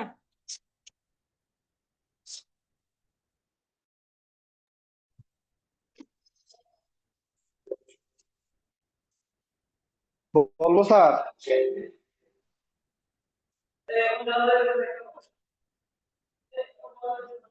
আসসালামু আলাইকুম। ওয়ালাইকুম আসসালাম, ব্যতিক্রম বলেন। 10, প্রথমটা হলো জনকল্যাণে যদি কোনো কথা প্রতিবাদ করে বা কোনো দোষারোপ করে, সেটা মানহানি বলে গণ্য হবে না। দ্বিতীয়টা হলো সরকারি কর্মচারীর ন্যায় নিষ্ঠতা বা তার যে পার্সোনালিটির বিষয়ে যদি কোনো কথা বলে, প্রতিবাদ করে, দোষারোপ করে, সেটা মানহানি বলে গণ্য হবে না। এরপরে একটা হলো 3 নম্বরটা জনকল্যাণের। তারপরে জনসমস্যা ভাইয়া, জনসমস্যা রাস্তা নির্মাণ করলো না। জনসমস্যা যেমন রাস্তার কাজ করতেছে, তার ঠিকাদারের কাজের ত্রুটি বিচ্যুতির বিষয়ে যদি সমালোচনা করে, সেটা মানহানি বলে গণ্য হবে না। সরাসরি এরপরে ঠিকাদার না, কিন্তু মানে আদালত, সবার যে কোনো জনসমস্যা হতে পারে, হ্যাঁ? এটা আপনার উদাহরণটা টানলাম আর কি। আপনার পরবর্তীতে আদালতের 2টা আদালতের রিপোর্ট, আদালতের যে রায় যদি প্রকাশিত হয়, সেটা যদি তার সে মনে করে যে আমার মানহানি হয়েছে, এটা মানহানি বলে গণ্য হবে না। এরপরে এই আদালতের রায়, এরপরে আদালতের মামলার 4 দোষ গুণ, নম্বর 5 মামলার নম্বর দোষ গুণ বা মামলার দুষ্কর্ম। সাক্ষীদের হ্যাঁ, আচরণ। মামলার দুষ্কর্ম সম্পর্কে যদি আদালতে ওই পক্ষ বিপক্ষ কাউকে দোষারোপ করে, সেটা মানহানি বলে গণ্য হবে না। এরপরে গেল 5 নম্বর। 6 নম্বরে গণ অনুষ্ঠানের গণ অনুষ্ঠান গুণাবলী সম্পর্কে, গণ গণ অনুষ্ঠানের গুণ সম্পর্কে কারো ভালো না লাগলে সে মতামত দিতে পারবে। হ্যাঁ, এইটা হলো গণ অনুষ্ঠানের মতামতে মানহানি বলে গণ্য হবে না। এরপরে 2টা হলো কর্তৃত্ব। একটা হলো আপনার এই, মানে ডিপার্টমেন্টাল ভৎসনা করা। সিনিয়র কোন অফিসার ভর্ৎসনা করে, যদি কাজের কাজের ত্রুটি বিচ্যুতির জন্য তাকে কিছু বকাবকি করে বা তার শাসায়, সেটা মানহানি বলে গণ্য হবে না। আর একটা হইলো আপনার এই একই বিষয়টা যদি অভিযোগ কেউ করে। তার সিনিয়রের কাছে হুম। অভিযুক্ত করে, জুনিয়রের জন্য তার কাজের কর্তব্যের জন্য যদি ত্রুটি বিচ্যুতির জন্য সিনিয়রের কাছে অভিযুক্ত করে, সেটা মানহানি বলে গণ্য হবে না। এরপরে আপনার রইল 7, 8, 9, 6, 7, 8, 9। 9 দুইটা আছে, নম্বরে হলো একটা হলো আপনার স্বার্থ রক্ষা, বলেন। স্বার্থে নিজের স্বার্থ অন্যের স্বার্থ, নিজের স্বার্থ অন্যের স্বার্থ। ওই যে আপনার যার গায়ে লাগছে, জাসমিন আপু, ঠিক আছে, ওইটা কি। আর 10 নম্বরটা হইলো আপনার এই যে আমি আমার আমি মনে করেন রাস্তায় গাড়ি চালাইতেছি, আমার গাড়ি চালানোর ইয়াটা ভালো না, মানে বিপজ্জনক। তা আমাকে কেউ বললো যে আপনি তো গাড়ি চালাতে পারেন না, বা আপনার সতর্কতা সতর্ক এভাবে করলো। হুম, আমাকে সতর্ক করলো। এবং জনকল্যাণে আমি যদি গাড়িটা অ্যাক্সিডেন্ট করি, তো আমি আমারই ক্ষতি হবে না, আরো তো আমার যে আমার সাথে যে ধাক্কা খাবে সেও তো ক্ষতিগ্রস্ত হবে। রাস্তাঘাটে জনকল্যাণে এটা মানহানি বলে গণ্য হবে না। এই 10টা। আচ্ছা, একটা লেডিকে একটা চান্স দেই, লেডিস ফার্স্ট। মেয়েরা কে বলবে? হাত তোলেন, যে আগে হাত তুলবে তারপর নেব।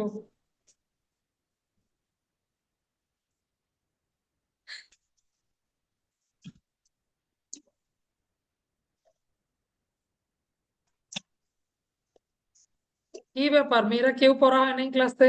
মনোযোগ নাই ক্লাসে? তিনটা কুলসুম আর জনকল্যাণে সত্য দোষারোপ, জনকল্যাণে সত্য দোষারোপ। 2 নম্বর হলো জনসমস্যা সম্পর্কে আচরণ, দুঃখিত, জনসাধারণের প্রতি সরকারি কর্মচারীর আচরণ, জনসমস্যা সম্পর্কে কোনো ব্যক্তির মতামত। 2টা আদালত, আদালতের রিপোর্ট।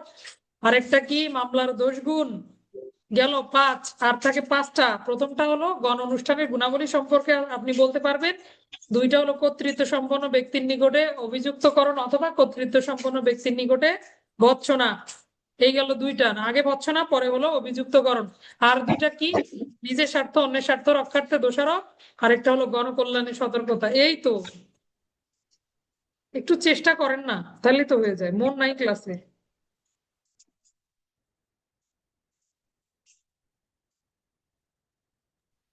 দেখি একটু আসমা আপু, আসমা আপু।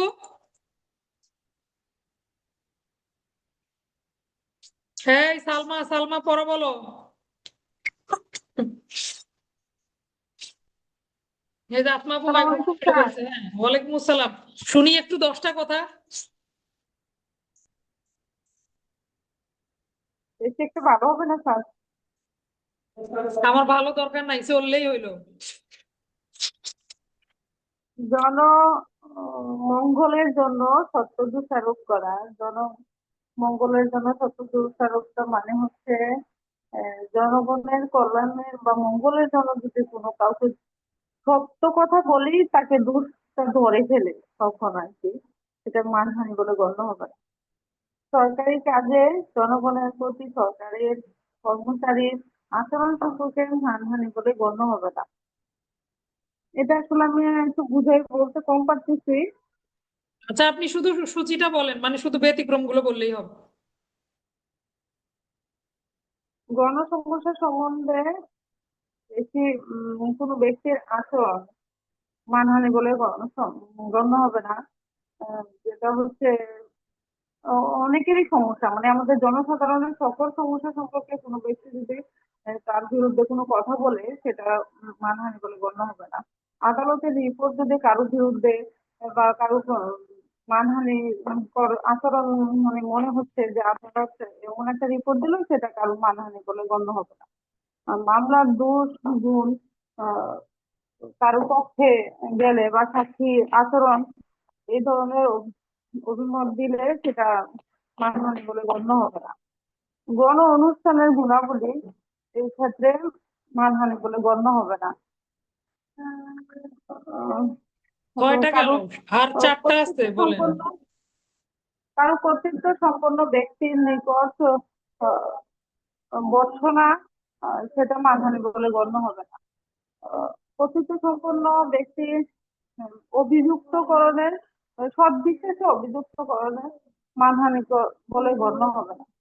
অন্যের স্বার্থ এবং নিজের স্বার্থ রক্ষার ক্ষেত্রেও কোনো ধরনের আচরণ আহ, করলেও সেটা মানহানি বলে গণ্য হবে না। সতর্ককৃত ব্যক্তি বা কোনো জনকল্যাণের পর আচরণের ক্ষেত্রেও মানহানি বলে গণ্য হবে। কত সুন্দর হয়েছে, আর আপনি বলেন যে ভালো হবে না। অনেক সুন্দর বলছেন আপনি, ধন্যবাদ না স্যার, আপনাকে। আমি আরেকটু ভালো বলতে পারতাম হয়তো বা, কিন্তু বলতে পারি নাই। ক্লাসে মনোযোগ থাকলে অবশ্যই পড়া বলা যায়। মার্শাল্লাহ, সুন্দর হয়েছে, ধন্যবাদ আপনাকে। রেসপন্স করছেন, আপনাকে তো পাওয়া যায় না, আপনি ব্যস্ত মানুষ। আচ্ছা, এখন আসেন আমরা বাকি কি কি পড়বো। আচ্ছা সাদাত, আপনি ব্যাখ্যা চারটা বলতে পারবেন? ব্যাখ্যা, মনে আছে ব্যাখ্যা চারটা কি কি পড়ছি? মৃত ব্যক্তি সম্পর্কে যদি কুৎসা রটনা করে মানহানি বলে গণ্য হবে, কোম্পানি সম্পর্কে করলে মানহানি বলে গণ্য হবে।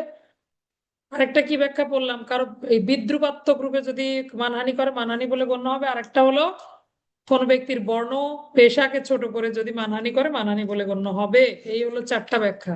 আমি বলছি একবার, এবার আপনি একটু শুনি।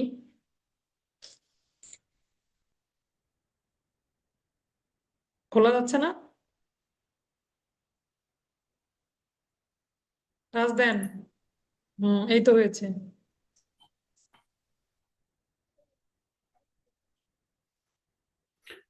প্রথম ব্যাখ্যা এক, কোনো ব্যক্তি জীবিত থাকলে তার মানহানি হতো এমন এমন নিন্দা উক্ত ব্যক্তি মৃত হলে মানহানি বলে গণ্য হবে। ব্যাখ্যা দুই, কোনো ব্যক্তি সঙ্গ সংস্থা বা ব্যক্তি সমষ্টি সম্পর্কে নিন্দা বা মানহানি বলে গণ্য হবে। দুই। ব্যাখ্যা তিন, বিদ্রূপ নিন্দা প্রকাশ করা বা মানহানি বলে গণ্য হবে। ব্যাখ্যা চার, কোনো নিন্দা যদি কোনো ব্যক্তির নৈতিক বুদ্ধিস্ত। 4 নম্বরটা স্যার একটু বুঝাই কর। নাম্বারটা হলো বর্ণবাদ নিয়ে কথা বললেন, কারো পেশা নিয়ে কথা বললেন যেটা তাকে আঘাত করলো, কারো নৈতিকতা নিয়ে কথা বললেন যেটা তাকে আঘাত করলো, সেটাই মানহানি বলে গণ্য হবে। 4 নাম্বারটা অনেকগুলো কথা লেখা আছে, তবে এই কথাটা আমি যেটা বললাম এটা হলো সারমর্ম। আচ্ছা পরেই শোনাই, দেখেন। কোন নিন্দাবাদী কোন ব্যক্তির সুনাম নষ্ট করে বলে গণ্য হবে না। এই পর্যন্ত দেখেন, হবে না বলে ভেতরে বলছে যদি না ওই নিন্দাবাদ অন্যান্য লোকের ধারণায় প্রত্যক্ষ বা পরোক্ষভাবে এই করে, তাহলে এটা নষ্ট, নিন্দাবাদ বলে সুনাম নষ্ট করে বলে গণ্য হবে না। যদি না হয় তাহলে সুনাম নষ্ট করেছে বলে গণ্য হবে। এভাবে বুঝিয়েছে জিনিসটা। আচ্ছা আসেন, যদি না ওই নিন্দাবাদ অন্যান্য লোকের ধারণায় প্রত্যক্ষ বা পরোক্ষভাবে উক্ত ব্যক্তির নৈতিক বা বুদ্ধিবৃত্ত সংক্রান্ত গুণাবলী অবনমিত করে। আপনার নিন্দাবাদ মানহানি বলে গণ্য হবে না যদি না আপনি আমার নৈতিকতা নিয়ে আমার গুণাবলী নিয়ে খারাপ কথা বলেন। তাহলে কি বুঝালো বলেন? নৈতিকতা বা আমার বুদ্ধিবৃত্তি নিয়ে যদি আপনি খারাপ কিছু কিছু বলেন তাহলে কিন্তু কি বলে গণ্য হবে? মানহানি বলে গণ্য হবে। মানে নেগেটিভ করছে, দুইটাই না, দুইটা না মানে আলটিমেটলি পজিটিভ হয়ে যায় জিনিসটা। উক্ত ব্যক্তির বর্ণ বা পেশা সম্পর্কিত গুণাবলীকে অবনমিত করে, উক্ত ব্যক্তির খ্যাতি নষ্ট করে, অথবা এমন কিছু যদি না করেন যেটা ওই ব্যক্তির সম্মান নষ্ট করে, তাহলে সেটা মানহানি হবে না। কথাটা এভাবে পেঁচিয়ে বলেছে, যার জন্য এটা একটু বই থেকে ধরতে কষ্ট। আর আমি সোজা করে বললাম বর্ণবাদ এগুলো নিয়ে, পেশা নিয়ে, কারো বুদ্ধিবৃত্তি সংক্রান্ত গুণাবলীকে ছোট করে যদি কেউ কিছু বলে, যেমন আমি ইয়ার উদাহরণটা দিলাম, তো এরকম যদি করে তাহলে সেটা কিন্তু কি হবে? মানহানি বলে গণ্য হবে। এটাই ছিল ব্যাখ্যা 4। আসেন আমরা পরের ধারাগুলো দেখি। আজকে যত কষ্টই হোক পেনাল কোড শেষ করে ছাড়বো ইনশাআল্লাহ। এবার দেখেন, আমরা 499 পড়লাম মানহানি কাকে বলে। পরের ধারা হলো 500, মানহানির শাস্তি। দয়া করে শাস্তিটা একটু পড়ে ফেলবেন। মাত্র 2 বছর পর্যন্ত হতে পারে কারাদণ্ড, অর্থদণ্ড, উভয় দণ্ড, বিনাশ্রম কারাদণ্ড। যে ব্যক্তি অন্য ব্যক্তির মানহানি করে সে ব্যক্তি 500 ধারা মোতাবেক মানহানির দায়ে 2 বছর পর্যন্ত দণ্ডে দণ্ডিত হবেন। 501, 2 দয়া করে বাদ দিয়ে দেন। আর যদি কেউ রিস্ক নিতে না চান সে পড়তে পারেন, আমার এত কিছু পড়ার দরকার নেই। 503 আসেন, অপরাধমূলক ভীতি প্রদর্শন। এটা তো আপনারা বোঝেনি, কাউকে ভয় ভীতি হুমকি দেওয়া। কিছু হইলেই থানায় গিয়ে জিডি করে, কি হয়েছে, আমাকে ভয় ভীতি হুমকি প্রদর্শন করেছে। তো সংঘাত ধারায় তো আর মামলা রুজু হয় না বা জিডি হয় না। কিসের ধারায় হয়? শাস্তির ধারায় হয়। কোনো ব্যক্তি যদি খুন করলো তাহলে কি আপনি তাকে 300 ধারায় অভিযুক্ত করেন? করেন না। কত ধারায় করেন? 302-এ। কেন? খুন কাকে বলে এটা 300, কিন্তু খুনের শাস্তি কিন্তু 302, তাই না? এই জন্য কিন্তু মামলাগুলো রুজু হয় কি দিয়ে? সব সময় দণ্ডের ধারা দিয়ে মামলা রুজু হয়। তাহলে 503টা আপনি শুধু জানবেন আপনার সংজ্ঞার জন্য, যেহেতু আমরা পরীক্ষা লিখবো আমাদের দুটোই জানতে হবে। 503-এ হলো অপরাধমূলক ভীতি প্রদর্শন, কোনো ব্যক্তিকে আতঙ্ক সৃষ্টি করার জন্য, তার দেহের, মনের, সুনাম বা সম্পত্তির ক্ষতি সাধনের উদ্দেশ্যে, অথবা যেখানে তার স্বার্থ রয়েছে এই ধরনের কোনো ক্ষতি সাধনের জন্য যদি আপনি ভীতি প্রদর্শন করেন বা তাকে কোনো কাজে বাধ্য করার জন্য ভয় দেখান যে এই কাজ করো না হলে তোমার ক্ষতি আছে। তো এরকম যদি ভীতি, শুধু ভয় দেখিয়েছে, অপরাধমূলক ভীতি প্রদর্শন বলে গণ্য হবে। সংখ্যা 503। এবার আসেন দণ্ড কত যাব? 506। ওই মাঝখানের গুলো বাদ দিয়ে ফেলেন, লাগবে না, ঠিক আছে? তাহলে 503-এর পরে সরাসরি আমরা 506 নেব। এরপরে 507, 8 একটু নিতে হবে। 506টা ট্রিপল স্টার দিয়ে রাখেন। ভীতি প্রদর্শনের জন্য দণ্ড প্রথমে দেওয়া আছে, দেখেন, যদি কোনো ব্যক্তি অপরাধমূলক ভীতি প্রদর্শন করে সেই ব্যক্তি যে কোনো বর্ণনার কারাদণ্ডে দণ্ডিত হতে পারে, যার মেয়াদ 2 বছর। প্রথমটা 2 বছর, পরেরটা 7 বছর দণ্ড আছে আর কি। তবে যদি মৃত্যু বা গুরুতর আঘাতের ভীতি প্রদর্শন করেন অথবা কোনো নারীকে অন্য কোনো কিছুর ভয় দেখান, তাহলে 7 বছর পর্যন্ত দণ্ডে দণ্ডিত হবেন। তাহলে 2 আর 7 কত ধারা? 506 লিখে রাখেন, দণ্ড পড়তে হবে। 506 আর 500 এই দুইটা ধারার পাশে লিখে রাখেন, দণ্ড পড়তে হবে, বাকিগুলো লাগবে না। এবার আসেন 507, বেনামি চিঠির সাহায্যে অপরাধমূলক ভীতি প্রদর্শন। আপনাকে একটা চিঠি পাঠালাম, শাহাদাত, আপনি এই চিঠি পাওয়া মাত্র এই চিঠি 10টা লোককে লিখে 10 জনের মোবাইলে পাঠাবেন, না হলে কি হবে, অচিরেই আপনার গোয়ালের গরু 2টা ঠাস ঠাস করে পড়িয়ে মারা যাবে। এরকম করে কি করলাম? আপনাকে ভয় দেখালাম। অথবা না না, এটা হলো আরেকটা ঘটনা, এটা হলো পরেরটা, দৈব আক্রোশে কবলিত হবে। হ্যাঁ, এটা পরেরটা। আগের উদাহরণটা এরকম, বেনামি চিঠিপত্রের সাহায্যে ভয় দেখানো। এমন একটা চিঠি পাঠালেন, কোনো নাম ঠিকানা নাই, কিছু নাই, যা আপনি যা করছেন সকল প্রকারের গোপন ডকুমেন্টস আমার মোবাইলে সংরক্ষিত আছে, আপনি সাবধান হয়ে যান। নাম ধাম কিছুই নাই, ভয়ে আতঙ্কে আপনি হার্ট অ্যাটাক করলেন। তো যে ব্যক্তি পরে ধরা পড়লো, ওই ব্যক্তির দণ্ড 507। বেনামি চিঠিপত্র পাঠিয়ে কাউকে ভীতি প্রদর্শন, যে ব্যক্তি বেনামি চিঠিপত্রের সাহায্যে বা যার তরফ থেকে ভয় দেখানো হয় তার নাম ঠিকানা গোপন করে সাবধানতা অবলম্বন করে অপরাধমূলক ভীতি প্রদর্শনের অপরাধ করে, সেই ব্যক্তি এই যে 507 ধারা মোতাবেক দণ্ডিত হবে। অর্থাৎ 506-এর যে কার্যক্রম ভীতি প্রদর্শন, সেটাই যদি কিসের মাধ্যমে করে? পুরো চিঠির মাধ্যমে এই ভয়টাই দেখালো, ওই ব্যক্তির দণ্ড হবে 507। আর 508 হলো, তোমার উপরে আল্লাহর গজব পড়বে যদি তুমি এই চিঠি তো এতগুলো জায়গায় সরবরাহ না করো। তখন কি হবে? এরকম এগুলো ভয় দেখিয়ে যে দৈব আক্রোশ, এটাকে বলে দৈব আক্রোশ। সবচেয়ে মানুষ এটা ভয় পায়, সেন্সিটিভ বিষয় না, মানুষের রিলিজিয়াস বিষয়গুলো সবার অন্তরের বিষয়, তাই না? যে যে যার যার ধর্মকে আপ্রাণ চেষ্টা করে সেটা মেনে চলার বা ভালোবাসে। আর ধর্মীয় অনুভূতি এমন একটা সেন্সিটিভ বিষয়, সহজেই মানুষ হয়ে যায়, আক্রান্ত হয়ে যায়, যে আমার ধর্ম নিয়ে এত বড় কথা বললো, কষ্ট লাগে। তো দেখেন, আপনি বললেন যদি তুমি এই চিঠি না করো তাহলে তোমার উপরে আল্লাহর গজব পড়বে বা এরকম কিছু বলে ফেললেন, গরু মারা যাবে। তো এই যে দৈব আক্রোশে কবলিত হবে বলে তাকে ভয় দেখিয়ে আপনি কি করলেন? কোনো কাজ করার জন্য তাকে প্ররোচনা দান করলেন, আপনার দণ্ড হবে 508। 509 পড়তে হবে, কোন নারীর প্রতি অমর্যাদাকর এই ধরনের অভিপ্রায় কোনো অঙ্গভঙ্গি করা, শীষ দেয়া, কোনো মন্তব্য করা। তবে দেখেন, এখানে একটা বিষয় আছে, আপনি শীষ দিলেন, 3টা সুন্দর মেয়ে ওই পাশ দিয়ে হেঁটে যাচ্ছিল, আপনি শীষ বাজালেন, আপনি কি দণ্ডিত হবেন 509? বলেন, কতক্ষণ পর্যন্ত আপনি দণ্ডিত হবেন না এটা জানেন নাকি ছেলেরা? কতক্ষণ পর্যন্ত আপনি দণ্ডিত হবেন না? ইভটিজিং হলো, বুঝতে পারলাম, কিন্তু কখন এটা? আপনি শীষ দিলেন কিন্তু আপনি দণ্ডিত হবেন না, 3টা মেয়ে আপনার সামনে দিয়ে চলে গেল, কখন? বলেন। আপনাকে এই চিঠি কে দিল? জিনের বাচ্চা? আচ্ছা, আমি বলে দিই, আপনারা সহজে আপনাদের মাথায় ঢুকবে না জিনিসটা, যতক্ষণ না নারীর কানে যায়। 3টা মেয়ে গেল, একটু দূরে যাওয়ার পরে আপনি শীষটা বাজালেন, কাছাকাছি থাকতে শীষ বাজানোর সাহস পাননি, যখন 10 কদম চলে গেছে তখন শীষ বাজিয়েছেন, নারী শুনতেই পায়নি, এটাই টিজিং বলে কিন্তু গণ্য হবে না। এমন ভাবে এই মন্তব্য অথবা অঙ্গভঙ্গি অথবা যে কাজ আপনি করলেন, অভিযোগ না করলে, রাইট, এটা আপনি বলতে পারেন, অভিযোগ না করলে, সরাসরি অভিযোগ না করলেও কিন্তু হবে, ইপটিজিং হয়েই যায়। তাহলে নারী শুনতে পেল না, নারী যখন শুনতে না পায় তখন কিন্তু এটা ইপটিজিং বলে গণ্য হবে না।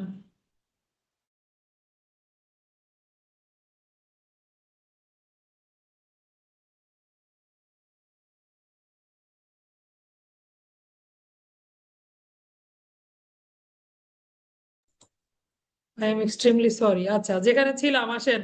তাহলে নারী শালীনতার প্রতি যদি কোনো ব্যক্তি অশালীন মন্তব্য করে, কুরুচিপূর্ণ কথাবার্তা বলে, কোনো অঙ্গভঙ্গি করে এবং সেটা যদি নারী দেখতে পায় বা শুনতে পায়, তখন সেটা ইপটিজিং বলে গণ্য হবে, 509 ধারা।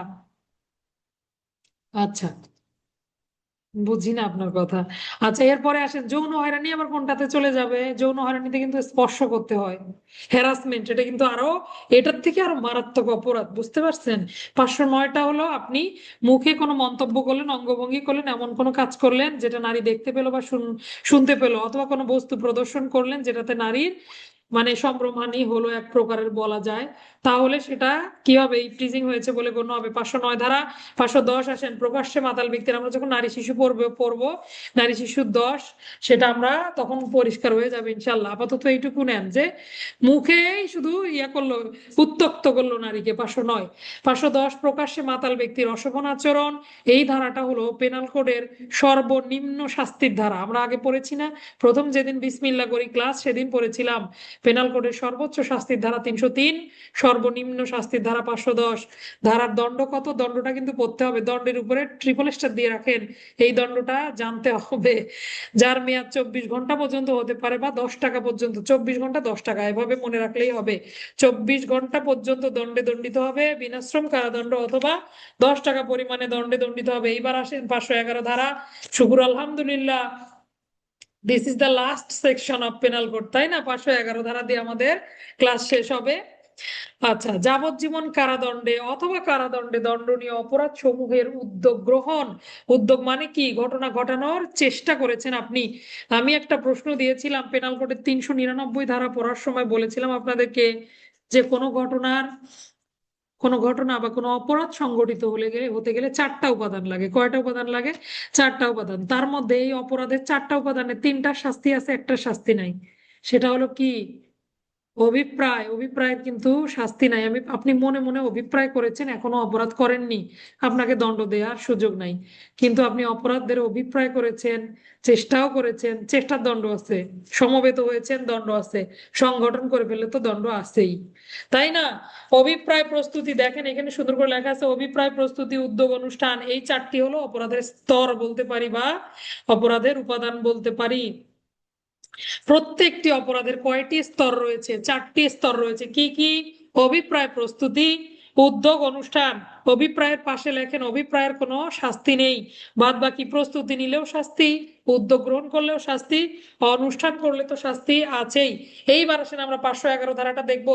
যাবজ্জীবন কারাদণ্ডে দণ্ডনীয় অপরাধ করার জন্য অথবা কারাদণ্ডে দণ্ডনীয় অপরাধের উদ্যোগ গ্রহণ করেছেন। কিরকম? মনে করেন লিয়াকত ভাইয়ের পকেট উঁচু হয়ে আছে, এইরকম মোটা হয়ে আছে, দেখেই বোঝা যাচ্ছে মানিব্যাগ ভর্তি টাকা। তো পাশ দিয়ে রিফাত ভাইয়া যাচ্ছিল, সে ভাবলো পাইছি আজকে বাগে। সে কি করলো? তার পকেটে হাত ঢুকালো, লিয়াকত ভাইয়া টের পেয়ে গেল, তো রিফাত টাকাটা না নিয়েই সেই জায়গা থেকে পলায়ন করে ফেললো। তাহলে ঘটনা কি ঘটছে না ঘটে নাই? ঘটার কিন্তু চেষ্টা করা হয়েছে, উদ্যোগ গ্রহণ করা হয়েছে। তাহলে যখন কোনো ব্যক্তি কোনো কারাদণ্ডে দণ্ডনীয় অপরাধ করার উদ্যোগ গ্রহণ করে, রিফাত আপনাকে চোর বানিয়ে দিয়েছে, আপনি মন খারাপ করবেন না, এগুলো ক্লাসের জন্য মজা করে বলি। তো দেখেন, আমিও তো চোর হয়েছি ক্লাসে আজকে, তাই না? তার গোষ্ঠী সহ চোর, তাহলে এগুলো মন খারাপ করার কিছু নাই। ঠিক আছে, আসেন তাহলে দেখি, কোনো অপরাধ সংগঠনের জন্য যদি উদ্যোগ গ্রহণ করেন, অপরাধটা যদি অনুষ্ঠিত না হয়, তাহলে সংশ্লিষ্ট ব্যক্তি 511 ধারা মোতাবেক দণ্ডিত হবেন। মনে করেন যাবজ্জীবন কারাদণ্ডে দণ্ডনীয় কোনো অপরাধ, একটু মনে করেন তো কোন অপরাধগুলো যাবজ্জীবন কারাদণ্ড? ডাকাতি করা, 5 বা ততোধিক ব্যক্তি মিলে কার বাড়িতে গেলেন? মনে করেন রাবেয়াপুর বাড়িতে গেলেন ডাকাতি করার জন্য, আপনাদের শুরু ছাড়াত হইতে উনি টের পেয়ে গেছে, আপনারা ডাকাতি না করে পালিয়ে আসলেন। কিন্তু কি হলো? ঘটনা আলটিমেটলি অপরাধের উদ্যোগ গ্রহণ করা হয়েছে কিনা? তাহলে আপনারা অবশ্যই 511 ধারা মোতাবেক দণ্ডিত হবেন, যদি ওই উদ্যোগের জন্য আলাদা কোনো দণ্ডের বিধান দণ্ডবিধিতে না থাকে। আসেন আমরা দেখি কোন কোন ঘটনার উদ্যোগ গ্রহণের দণ্ড নাই। নিচে অনেকগুলো ধারা দেয়া আছে। এই ধারায় অপরাধ অনুষ্ঠানের উদ্যোগের জন্য শাস্তির বিধান দেওয়া রয়েছে। যেই সমস্ত ক্ষেত্রে কোনো অপরাধ উদ্যোগের কোনো যেমন আত্মহত্যার উদ্যোগ গ্রহণ করলো কোনো ব্যক্তি, মরল না, তার তো দণ্ড আছে না? তখন তো আপনি 511 ধারা টেনে এনে লাভ নাই। কোনগুলোর উদ্যোগ? দেখেন এখানে অনেকগুলো ধারা দেয়া আছে। সেই সমস্ত ধারাগুলো হলো 121, 124 ক, 125, 130, 31, 52, 53 ক, 161, এই যে ঘুষ টুস, 162, 63, 65 ঘুষের উদ্যোগ গ্রহণ করেছেন, তারপরেও আপনি ঘুষ নেননি। নেওয়ার অবশ্য ঘুষ নেওয়ার চেষ্টা করলেই কিন্তু ঘুষের অপরাধ হয়ে যায়। কিন্তু এখানে 161, 62 কেন দিল বুঝতে পারলাম না। ভাষ্যতে কিন্তু লেখা আছে যে ঘুষ যদি কোনো ব্যক্তি নাও গ্রহণ করে, ঘুষের চেষ্টা করে, তাও অপরাধ সংগঠন হয়েছে বলে গণ্য হবে। আচ্ছা, 239, 240, 241, 251 এই ধারাগুলো দেখে নিবেন। দেখেন এই ধারাগুলোতে, ও না দুঃখিত, আমি এগুলোতে যদি উদ্যোগ গ্রহণ করে এই ধারায় একটু পড়ি, দাঁড়ান। এই ধারায় অপরাধ অনুষ্ঠানের উদ্যোগে যে শাস্তির বিধান দেওয়া হয়েছে, ও আচ্ছা আচ্ছা, সেই সমস্ত ক্ষেত্রে, যে সমস্ত ক্ষেত্রে কোনো স্পষ্ট বিধান নাই, আর যে সমস্ত ক্ষেত্রে বিধান আছে, দুঃখিত আমি, এগুলোতে বিধান আছে, হ্যাঁ, এগুলোতে বিধান আছে, এগুলোর ক্ষেত্রে প্রযোজ্য হবে না। যেমন ডাকাতির ক্ষেত্রেও আছে, দেখেন, দস্যুতার ক্ষেত্রে আছে, দস্যুতার ক্ষেত্রে 393, 94, 97, 98 দিয়েছে, 97, 98 ডাকাতির ক্ষেত্রেও প্রযোজ্য হবে। 460 এগুলো যদি উদ্যোগ গ্রহণ করে তারপরেও এই ধারাতেই শাস্তি হবে। আর যেগুলো নাই, মনে করেন কোনো ব্যক্তি কি করলো, চুরি করার উদ্যোগ গ্রহণ করলো, চুরির উদ্যোগ গ্রহণ করলো, তখন সেই ব্যক্তি দণ্ডিত হবে 511 ধারা। চুরি করে নাই, দণ্ডিত হবে। এই যে দেখেন, উদাহরণ দেয়া আছে, উদাহরণটা পড়ি। ক, জয়ের পকেটে হাত ঢুকায় জয়ের পকেট মারার উদ্দেশ্যে, কিন্তু কিছু পকেটে না থাকায় সে কি করলো, তার কাজটা ব্যর্থ হয়ে গেল, অর্থাৎ সে পেনাল কোডের 511 ধারা মোতাবেক দণ্ডিত হলো। এটার সঙ্গে আপনার চুরির ধারাটা ব্যবহার করতে পারেন, তাহলে বোঝা যাবে যে কোন অপরাধের উদ্যোগ নিয়েছে। বুঝতে পেরেছি? এই ধরনের যদি, এই দেখেন, কয়েকটি বাক্স ভাঙিয়া কিছু গহনাপত্র চুরি করার উদ্যোগ গ্রহণ করে, অনুরূপভাবে বাক্স খোলার পর দেখে যে সেটাতে কোনো অলংকার নাই, সে চুরি সংগঠনের অভিমুখে একটি কাজ করেছে, অতএব এই ধারার অধীনে দোষী। সঙ্গে আপনি আবদ্ধ স্থান থেকে চুরি হলে 380 ধারাটা ব্যবহার করতে পারবেন। তাহলে বোঝা গেল যে সে কি অপরাধের জন্য উদ্যোগ নিয়েছিল, সংশ্লিষ্ট ধারাটা সঙ্গে দেয়া যাবে। এবার আসেন দণ্ড। ওই অপরাধের জন্য যে দণ্ড ছিল তার দীর্ঘতম মেয়াদের অর্ধেক পর্যন্ত দণ্ডে দণ্ডিত হবে। মনে করেন চুরির দণ্ড যদি 3 বছর হয়, সে 1.5 বছর দণ্ড পাবে, এটাই বলেছে এখানে।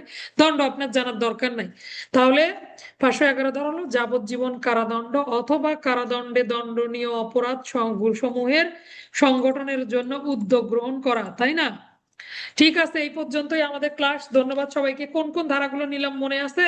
499 পড়লাম, মানহানি কাকে বলে, 4টা ব্যতিক্রম, ব্যাখ্যা কয়টা, 10টা ব্যতিক্রম, ব্যাখ্যা 4টা। এরপরে সরাসরি 500 ধারাটা নিলাম, শুধু শাস্তি, সরাসরি চলে গেছি 503। তারপরে নিলাম 506, দণ্ড, অপরাধমূলক ভীতি প্রদর্শন 503, দণ্ড কত, 506।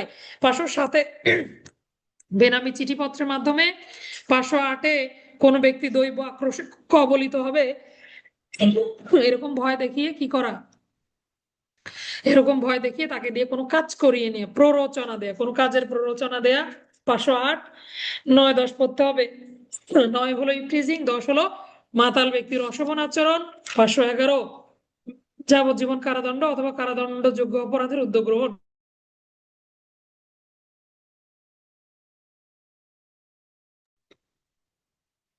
যে কোনো একটা লোক পড়া বলার সুযোগ পাবে, কে বলবে? তারপরে ক্লাস শেষ করে দেবো, একদম সময় নেই আমার আজকে।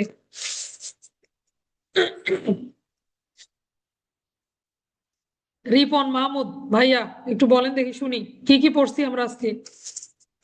ব্যাখ্যা ব্যতিক্রম বলতে হবে না, শুধু ধারাগুলো, কয়টা ধারা পড়লাম, কি কি ছিল ধারাগুলোতে।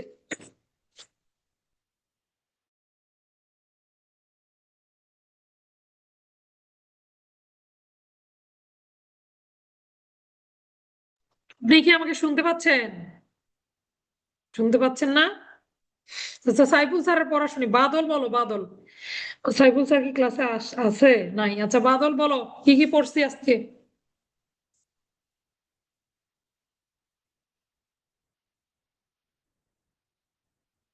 কিরে, মাইক্রোফোন খোলে না তোমার?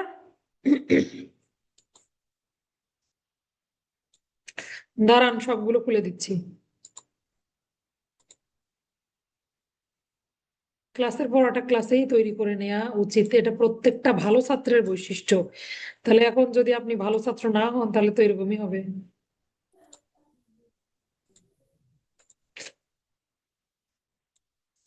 নির্বাচনের জন্য অনেকে ক্লাসে যুক্ত হতে পারছে না, অনেক চাপ যাচ্ছে, এই সেই ব্রিফিং আজকে এখানে সেখানে। সমস্যা নাই, সব ঠিক হয়ে যাবে ইনশাল্লাহ। আচ্ছা, এখন তো সবার মাইক্রোফোন খোলা। বাদল, কিরে, তুমি কি আমার কথা শুনতে পাচ্ছ না?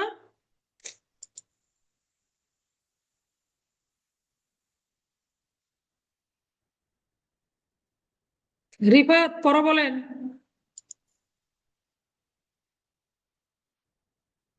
আচ্ছা, লিয়াকত ভাইয়া আপনি বলেন, তাদের কারো পড়া হবে না, বুঝতে পারছেন? শোনেন, আপনারা স্যারের অভিশাপ পুরাইন না, বুঝছেন? এই যে হুট করে একটা কথা বলে দিব, পরে এটা লেগে যাবে। আপনারা কেন এরকম কেন? কয়টা ধারা পড়ছি? 499 পড়লাম, 500 পড়লাম, 503, 6, তারপরে কি পড়লাম? 7, 8, 9, 10, 11। রাবে আপু পড়া বলবে। আচ্ছা ঠিক আছে, লিয়াকত ভাইয়া যেহেতু আগে সে বলতে চাইছে, তারপর ওটাই আগে নেই। কেন আপনাদের মাইক্রোফোন তো খুলে দিলাম, আবার বন্ধ করে দিছি না? হ্যাঁ, এইবার বলেন। কে কে পড়া বলবেন বলতে থাকেন, আমাকে দেখতে পাবেন না। 499 মানহানির সংজ্ঞা, 500 মানহানির শাস্তি, এরপরে 503 অপরাধজনক ভীতি প্রদর্শন, 506 অপরাধজনক ভীতি প্রদর্শনের শাস্তি, 507 বেনামি চিঠির মাধ্যমে ভয়ভীতি প্রদর্শন, 508 দৈব শক্তি মাধ্যমে ভয়ভীতি প্রদর্শন, 509 ইফটিজিং, 510 মাতাল মাতাল হইয়া কোনো কার্যক্রম অনুষ্ঠান করা, 511 যাবজ্জীবন কারাদণ্ড, কারাদণ্ড বা কারাদণ্ডদণ্ডী অপরাধ সমূহের সংগঠনের উদ্যোগে শাস্তি। সুন্দর। রাবে আপু নেক্সট। শাহাদাত আপনি রেডি থাকবেন, তারপরে মুক্তা তুমি রেডি থাকবা। 500 না সরি 499 হচ্ছে মানহানির সংজ্ঞা, 500 হচ্ছে শাস্তি, 503 হলো অপরাধমূলক সংজ্ঞা, 506 অপরাধমূলক ভীতি প্রদর্শনের শাস্তি, এক হচ্ছে সাহায্যে ভয়ভীতি প্রদর্শন করা, 508 হচ্ছে দৈব আক্রোশ, মানে দৈব শক্তি প্রয়োগ করে হচ্ছে ভয়ভীতি প্রদর্শন করা, 509 হচ্ছে কোনো নারীর শালীনতা দৈব নষ্ট শক্তি না করার। রাবে আপু, দৈব আক্রোশে কেউ কবলিত হবে, যে তোমার উপরে ও দৈব আক্রোশ করবে, ঠাড়া করবে, সোজা হুম, কথা। আচ্ছা। 509 হচ্ছে কোনো নারীর শালীনতা শালীন নষ্ট করবে, এই অভিপ্রায়ে হচ্ছে কোনো অঙ্গভঙ্গি করলো বা কোনো হচ্ছে ইয়ে কাজ করলো, এটা হচ্ছে 509। 510 হচ্ছে প্রকাশ্যে মাতাল ব্যক্তির অশোভন আচরণ, আর 511 হচ্ছে যাবজ্জীবন কারাদণ্ড অথবা কারাদণ্ডে দণ্ডনীয় মানে কারাদণ্ডে দণ্ডনীয় সংগঠন উদ্যোগের শাস্তি। অপরাধ, অপরাধ শাস্তি সংগঠনের উদ্যোগ গ্রহণ, সংগঠন উদ্যোগ না। গ্রহণ কারাদণ্ডে দণ্ডনীয় সংগঠন অপরাধ করার জন্য আপনি উদ্যোগ নিয়েছেন। উদ্যোগ, হ্যাঁ। আচ্ছা ধন্যবাদ। মুক্তা কথা বলে মাইক্রোফোন মিউট করে ফেলেন। মুক্তা, মুক্তার পরে তানিয়া, তানিয়ার পরে বাদল।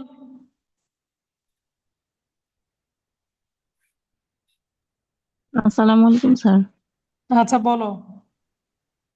আচ্ছা, 499 হচ্ছে মানহানি, 500 হচ্ছে মানহানির শাস্তি, 503 হচ্ছে অপরাধমূলক ভীতি প্রদর্শন, আর হচ্ছে 506 হচ্ছে অপরাধমূলক ভীতি প্রদর্শনের শাস্তি, আর 507 হচ্ছে বেনামি চিঠির সাহায্যে যদি অপরাধমূলক ভীতি প্রদর্শন করি, আর 508 হচ্ছে দৈব আক্রোশে কবলিত হবে এমন আর কি, এক হচ্ছে কেউ যদি এরকম উক্তি করে, করে যদি ভয়ভীতি প্রদর্শন করে, তাহলে 508। আর 509 হচ্ছে যে না ইফটিজিং, 510 হচ্ছে প্রকাশ্যে হচ্ছে যদি কোনো ব্যক্তি মদ্যপান করে হচ্ছে অশোভন আচরণ করে, আর হচ্ছে 511 হচ্ছে কারাদণ্ড বা হচ্ছে যাবজ্জীবন হচ্ছে কারাদণ্ডে দণ্ডনীয় কোনো অপরাধের উদ্যোগ গ্রহণ করলে সেক্ষেত্রে তার শাস্তি 511। এই আমার মুক্তা, তুমি কি আমাকে শুনতে পাচ্ছ না? পরে বলো না কেন? নাই, আমার ব্যাটসম্যান রান্না করতেছে। হ্যাঁ বাদল পরে বলবি? আমার ব্যাটসম্যান গুলো সবচেয়ে বেশি দুষ্ট। পরে কাকলি আয় পরে বলো। চুপ করে থাকো আর ভাবো যে এই বুঝে আমার নাম ডাকে না।